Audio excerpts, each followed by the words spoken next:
Everyone, మొన్నటి వరకు అసలు మా కాలువ నిన్నటి వరకు ఈ రోజు వరకు కూడా చూడడానికి ఎంత చిరాగ్గా ఉందంటే అసలు వాటర్ ఎలా తాగలరా బాబు అనిపించింది.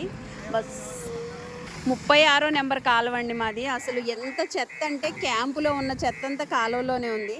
అసలు దీన్ని క్లీన్ చేస్తారా, వీటి నుండి నీళ్ళు వస్తే ఎలా తాగాలి, రోగాల పాలైపోతారు అని నేను రోజు అనుకునేదాన్ని ఒక షార్ట్ పెట్టాలి అని. బట్ కాకపోతే అసలు అనుకోకుండా ఈరోజైతే కాలువ మొత్తం నీట్గా క్లీన్ చేస్తున్నారు. బస్టాన్ గౌడ బాదర్లీ ఫౌండేషన్, ఇది మనకి పార్టీకి సంబంధించిందని నేను పెట్టట్లేదు. చాలా thank you so much sir. ఎందుకంటే నీళ్లు శుభ్రంగా ఉండాలి కంపల్సరీ. జనాలకి చాలా అంటే చాలా ఇంపార్టెంట్. తాగునీరు, వాడుకునే నీళ్లు శుభ్రంగా ఉండాలి. కాలువలో నీళ్లు కింద బుజోడ్ క్యాంపు, మల్కాపూర్ క్యాంప్ ఇటు సైడ్ వాటర్ కూడా వెళ్ళట్లేదు తుక్కు వల్ల. చూడండి ఎంత తుక్కు ఉందో. మొత్తం ఈ తుక్కంతా వీళ్ళు క్లీన్ చేసుకుంటా ఎంత నీట్గా చేశారోనండి. కాలువ కొత్తగా తవ్వినంత ఫీల్ వచ్చింది మొత్తం కాలువ చూస్తే. అసలు ఎంత బాగా క్లీన్ చేశారో.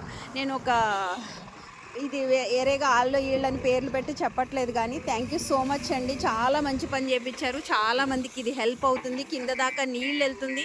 హెల్త్ పరంగా చాలా యూజ్ అవుతుంది. చాలా మంచి పని. అసలు ఇంత శుభ్రం చేయించడం చాలా చాలా హ్యాపీగా ఉంది. Thank you so much sir. Thank you. ఇలా చేయించడం కూడా అందరూ చేయలేరు కదా. ఇప్పుడు కేవలం ఓట్లు ఎలక్షన్స్ ఉన్నప్పుడు మాత్రమే చాలామంది వచ్చి కనిపించి వెళ్ళిపోయే వాళ్ళు ఉన్నారు. అలా కాకుండా ఏ ఎలక్షన్స్కి సంబంధం లేకుండా నీళ్ళు వచ్చే టైంకి ఇలా క్లీన్ చేయించగలగడం చాలా చాలా మంచి పని.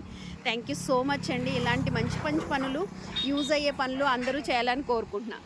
ఇలాంటి మంచి పనులు చేసేటప్పుడు అందరూ ఎంకరేజ్ చేయాలని నేను ఈ వీడియో పెడుతున్నాను. చాలా మంచి పని అండి. Thank you so much.